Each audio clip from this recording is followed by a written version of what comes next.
it's been a much quieter day here in downtown LA. You can see there's a few scattered protesters around, but not a big group, and it's pretty peaceful.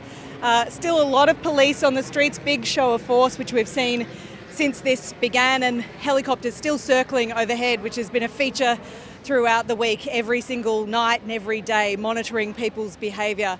But it does seem like people here are really gearing up for tomorrow, Saturday local time, when there's expected to be these big nationwide protests in every 50 states, and that's to coincide with this big military parade that's happening in Washington DC. Also happens to be Donald Trump's 79th birthday.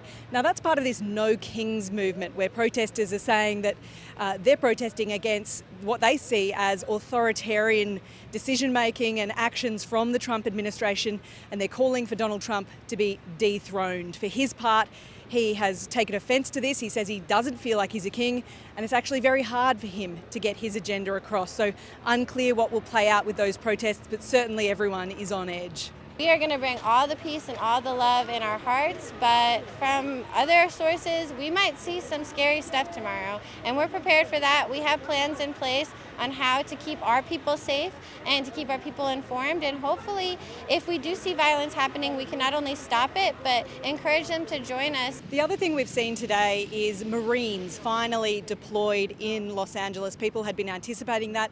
They'd been training with the National Guard, and now they're finally here. They've taken over security of another federal building, and that was actually a building where a Democratic Senator, Alex Padilla, was forcibly removed in rather dramatic scenes. He had come to try to ask questions of the head of DHS, the Department of Homeland Security, Kristi Noem, and he ended up being tackled to the ground and handcuffed. But we do still see, as you can see behind me, plenty of National Guard troops here in Los Angeles, and they will remain deployed until at least Tuesday, after an appeals court judge stopped a ruling that would have blocked the Trump administration's use of the National Guard. That's been very controversial since the beginning of these protests. So everyone will be waiting to see what happens with that in court. But really, as I mentioned, everyone is just anticipating what might happen with these big protests on Saturday.